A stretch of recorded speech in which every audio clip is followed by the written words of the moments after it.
Hello students, आज हम 11th chemistry में गैसीय नियमों के बारे में जानेंगे। पिछले वीडियो में हमने बॉयल का नियम और चार्ल्स का नियम पढ़ा था। इस वीडियो में दाब-ताब का नियम, एवोगैड्रो का नियम और गलज़ैक के नियम के बारे में जानेंगे। सबसे पहले देखते हैं हम कि दाब-ताब का नियम क्या है। Pressure temperature law. इसके प्रतिपादक का नाम एमाटॉन है। एमाटॉन।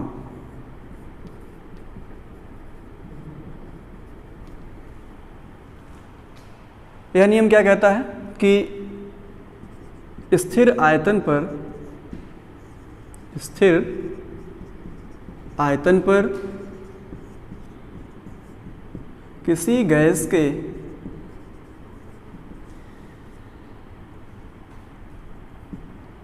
निश्चित मात्रा का दाब,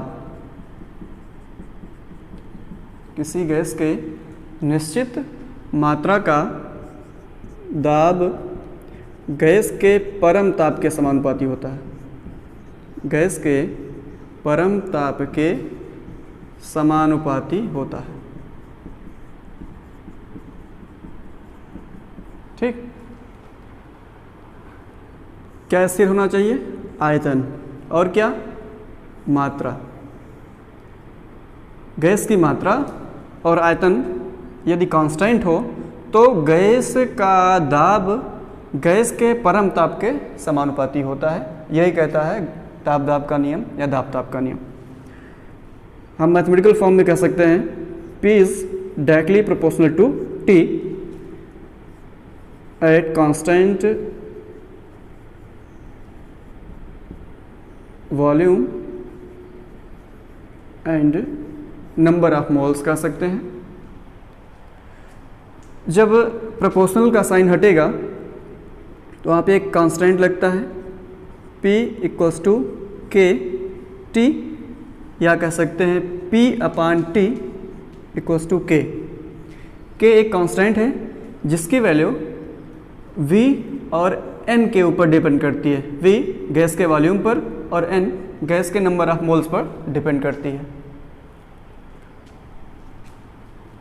इसी को हम दूसरे रूप में रख सकते हैं कि P1 upon T1 equals to P2 upon T2 equals to P3 upon T3 equals to constant.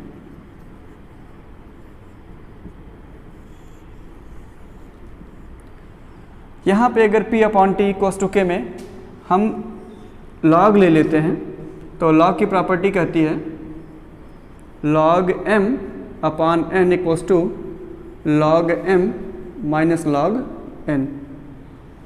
तो यहाँ से हो जाएगा log P minus log T equals to constant.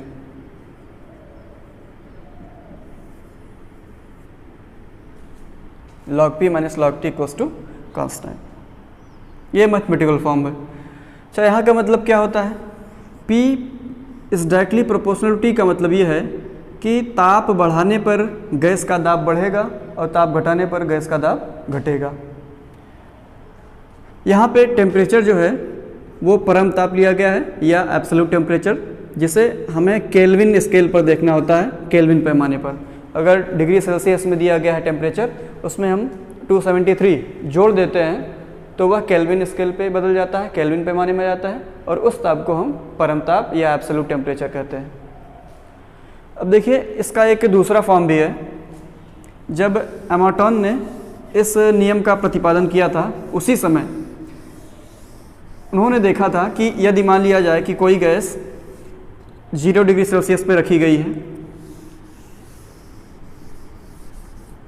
कोई गैस है 0 डिग्री सेल्सियस पर रखी गई है, और जब गैस के टेम्परेचर में 1 डिग्री सेल्सियस की वृद्धि की जाती है, 1 डिग्री सेल्सियस को बढ़ा दिया जाता है, तो जो गैस का दाब है वह प्रारंभिक दाब का 1/273वां भाग भी बढ़ जाता है। अर्थात 1 डिग्री सेल्सियस टेम्परेचर को बढ़ाने पर उसके दाब में परिवर्तन भी 1/273वां भाग हो जाता है। समझने के लिए हम इस तरह से कर सकते हैं कि मान लिया जाए कि 0 डिग्री सेल्सियस पे किसी गैस का दाब जो है वो primary pressure initial pressure P0 है, तो अगर 1 डिग्री सेल्सियस टेम्परेचर बढ़ा दिया जाए तो 1 डिग्री सेल्सियस पे उसका टेम्परेचर गैस का प्रेशर होगा P0 या P0 जो कि पहले था प्लस P0 का 1/273वां भाग।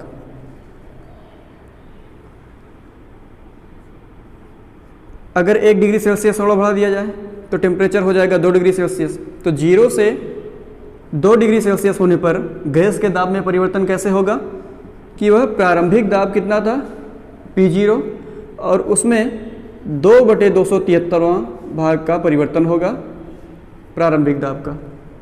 इसी तरह से यदि मान लिया जाए कि हम टेम्परेचर को T डिग्री सेल्सियस बढ़ा देते हैं, पहले था 0 डिग्री सेल्सियस और बाद में कर दिया हमने T डिग्री सेल्सियस, तो T डिग्री सेल्सियस पे यदि प्रेशर हो जाता है PT तो प्रेशर हो जाएगा कुल प्रेशर PT बराबर P0 plus T/273 into P0।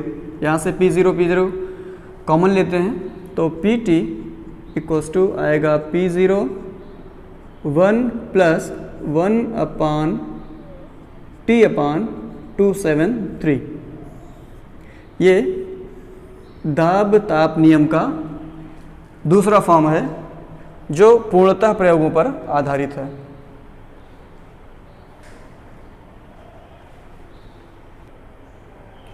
इसके बाद अगला है एवोगैड्रो का नियम। एवोगैड्रो के बारे में आपने पहले भी सुना होगा, एवोगैड्रो संख्या के बारे में सुना होगा। तो एवोगैड्रो का नियम क्या कहता है? समान ताप व समान दाब पर अलग अलग गैसों के समान आयतन में गैसों के मोलों की संख्या या अणुओं की संख्या समान होती है। अगर ताप और दाब समान है तो अलग अलग गैसों के अगर समान आयतन हो तो उसमें मोलों की संख्या समान होती है। समान ताप व दाब पर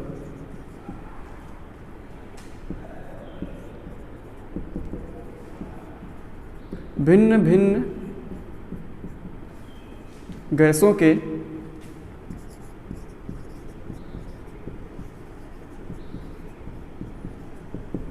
समान आयतन में मोलों की संख्या या अणुओं की संख्या समान होती है।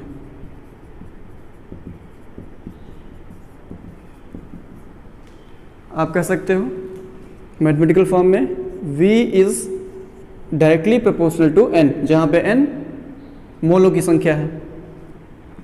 क्या समान होना चाहिए, क्या स्थिर होना चाहिए? कांस्टेंट P एंड T दोनों कांस्टेंट होना चाहिए, ताप और दाब दोनों स्थिर होना चाहिए। जब यह निशान हटेगा तो एक नियतांक लगेगा, तो कह सकते हैं कि V/N इक्वल्स टू K, जहाँ पे K एक कांस्टेंट है जिसकी वैल्यू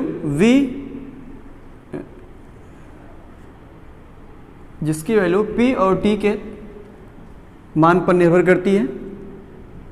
यहाँ पे V/N की वैल्यू जो होगी वो कांस्टेंट होगी और जो कांस्टेंट की वैल्यू होगी वो डिपेंड करेगी P और T की वैल्यू पे। हम इसी बात को कह सकते हैं कि V1/N1 equals to V2/N2 equals to V3/N3 equals to constant.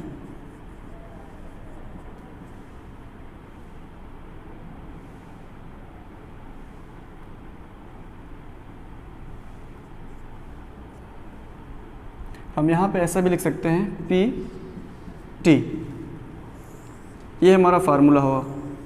एक फार्मूला ये हुआ, दूसरा फार्मूला ये हुआ, जिसमें V/N इक्वल्स टू K है और कुछ दूर पर ब्रैकेट में अगर P, T लिख देते हैं तो इसका मतलब ये है कि ब्रैकेट वाला भाग जो होता है P और T ये कांस्टेंट हैं। यहाँ पे देखिए V1/N1 इक्वल्स टू V2/N2 है। अगर ये दोनों कांस्टेंट हैं P P और T दोनों कांस्टेंट हैं। उसमें दो अलग अलग गैसों के लिए यदि आयतन बराबर हो, मतलब V1 बराबर V2 हो, तो N1 बराबर N2 होगा।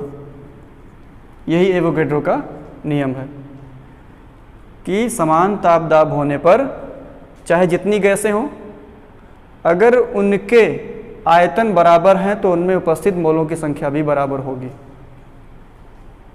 इसके यहाँ से देखते हैं कि एवोगैड्रो के नियम से हमको दो निष्कर्ष मिलते हैं। दोनों ही निष्कर्ष काफ़ी महत्वपूर्ण हैं। यहाँ से प्राप्त निष्कर्ष कौन कौन से हैं?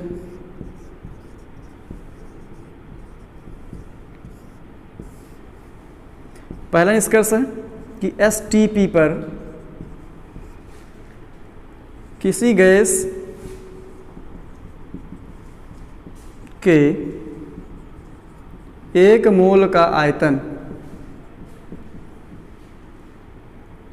22.4 लीटर या 22,400 मिलीलीटर होता है। यह पहला निष्कर्ष कहाँ से मिलता है? एवोगैड्रो के नियम से कि STP पर कोई भी गैस हो तो उसके 1 मोल का आयतन हमेशा कितना होता है? 22.4 लीटर या 22,400 मिलीलीटर। थोड़ा सा यहाँ पे समझने की ज़रूरत है STP क्या होता है। STP इसका पूरा नाम है standard temperature and pressure. Standard temperature and pressure या मानक ताप दाब। 0 डिग्री सेल्सियस टेम्परेचर को मानक ताप कहते हैं और 1 वायुमंडलीय दाब या 1 एटमॉस्फेरिक प्रेशर को मानक दाब कहते हैं। अर्थात मानक ताप दाब किसे कहते हैं? 0 डिग्री सेल्सियस टेम्परेचर और 1 एटमॉस्फेरिक प्रेशर को मानक ताप दाब या STP कहते हैं। तो STP पर कोई भी गैस जिसका जो 1 मोल है उसका आयतन 22.4 लीटर होगा। कभी कभी एक शब्द और यूज किया जाता है NTP, जिसका मतलब है normal temperature and pressure. Normal temperature and pressure. पहले तो NTP का यूज़ किया जाता रहा है, लेकिन अब STP का यूज़ ज़्यादा किया जाता है। से NTP और STP में थोड़ा सा अंतर होता है। NTP को नॉर्मल टेम्परेचर कहते हैं, नॉर्मल टेम्परेचर एंड प्रेशर। यहाँ पे नॉर्मल का मतलब है सामान्य, सामान्य ताप दाब। सामान्य ताप 25 डिग्री सेल्सियस को कहते हैं। 25 डिग्री सेल्सियस को सामान्य ताप या रूम टेम्परेचर कहते हैं। और यहाँ पे जो दाब होगा इतना ही होगा जितना ऊपर वाले में था, 1 वायुमंडलीय दाब, 1 एटमॉस्फेरिक प्रेशर। तो 25 डिग्री सेल्सियस ताप और 1 वायुमंडलीय दाब को नॉर्मल टेम्परेचर एंड प्रेशर कहते हैं। वैसे इस समय STP का ज़्यादा यूज होता है, या कहें कि STP का ही यूज होता है। तो अगर NTP भी कहता है तो आप उसे STP मानकर चलेंगे कि STP के संदर्भ में बात की जा रही है। इसमें जो दूसरा निष्कर्ष है, दूसरा निष्कर्ष यह कहता है कि किसी गैस का अणुभार बराबर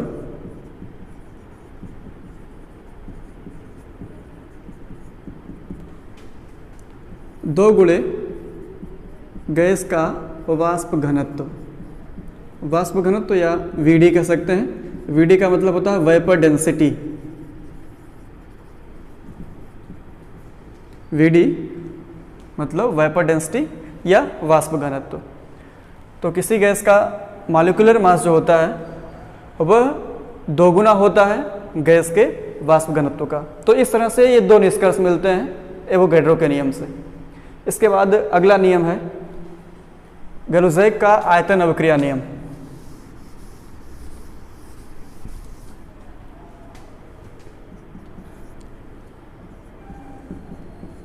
गैलुसैक का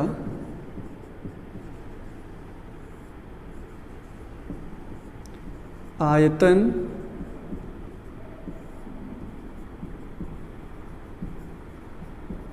अभिक्रिया नियम।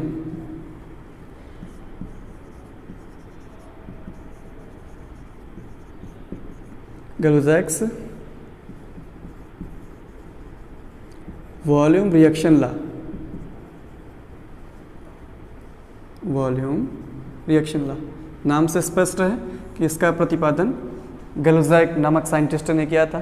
क्या कहता है यह नियम कहता है कि जब समान ताप व दाब पर दो या दो से अधिक गैसें आपस में क्रिया करती हैं तो आपस में क्रिया करने वाली गैसों के आयतनों और अभिक्रिया के बाद बनने वाले गैसीय उत्पादों के आयतनों में एक सरल अनुपात होता है, एक निश्चित अनुपात होता है।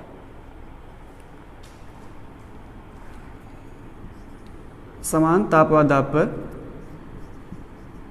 समान ताप व दाब पर दो या अधिक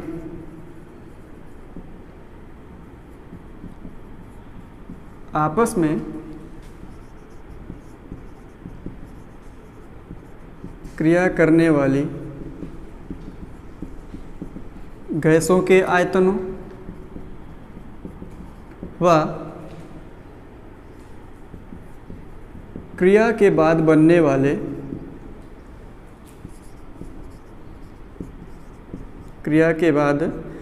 वाले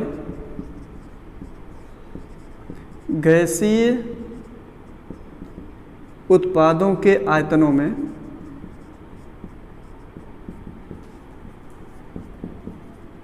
एक सरल अनुपात होता है। कैसा अनुपात होता है? एक सरल अनुपात होता है। ठीक ना। एक उदाहरण देखते हैं, जैसे नाइट्रोजन हाइड्रोजन के साथ क्रिया करता है तो बनता है अमोनिया। नाइट्रोजन हाइड्रोजन के साथ क्रिया करके अमोनिया बनाता है। नाइट्रोजन गैस है, हाइड्रोजन गैस है और अमोनिया भी गैस है। तो यहाँ पे नाइट्रोजन का एक आयतन है। देखिए ये जो रिएक्शन है, यहाँ पे जो तत्व या यौगिक के पहले जो संख्या लिखी होती है उसे कहते हैं स्टोइकियोमेट्रिक कोफिशिएंट या रस समितीय गुणांक कहते हैं। वहाँ से दो बातें पता लग सकती हैं। हम कह सकते हैं कि जैसे यहाँ पे कोई संख्या नहीं लिखी है, हम कह सकते हैं कि यहाँ पे एक लिखी हुई है, एक मान सकते हैं। तो इससे हम ये कह सकते हैं कि 1 मोल नाइट्रोजन 3 मोल हाइड्रोजन से क्रिया करके 2 मोल अमोनिया बनाता है। या ऐसी बात को हम ऐसे भी कह सकते हैं कि एक आयतन नाइट्रोजन 3 आयतन हाइड्रोजन से क्रिया करता है तो 2 आयतन अमोनिया बनता है। तो ये एक सरल अनुपात है। यहाँ पे क्रिया करने वाली गैसों में 1:3 का अनुपात है और 2 आयतन अमोनिया बनता है। यह भी एक सरल और निश्चित अनुपात है कि जब अमोनिया बनेगा, कब बनेगा? जब 1 आयतन नाइट्रोजन 3 आयतन हाइड्रोजन के साथ क्रिया करेगा, तब 2 आयतन अमोनिया बनेगा। एक और देख लेते हैं रिएक्शन। 2SO2 प्लस O2 से बनता है SO3। तीनों ही गैस हैं, सल्फर डाइऑक्साइड, ऑक्सीजन और सल्फर ट्राइऑक्साइड। यहाँ पे स्टोइकियोमेट्रिक कोफिशिएंट 2 है, यहाँ पे कुछ नहीं है लिखा हुआ तो इसको 1 मानते हैं और यहाँ पे 2 है। इसका मतलब 2 आयतन सल्फर डाइऑक्साइड 1 आयतन ऑक्सीजन के साथ क्रिया करके 2 आयतन सल्फर ट्राइऑक्साइड बनाती है। तो इस प्रकार इसमें क्रिया करने वाले आयतनों में और बनने वाले गैसीय उत्पाद के आयतन में एक सरल अनुपात होता है। जैसे यहाँ पे क्रिया करने वाले आयतन में 2:1 का अनुपात है, 2:1। यहाँ पे 1:3। तो यही गलुजैक का नियम। Thank you.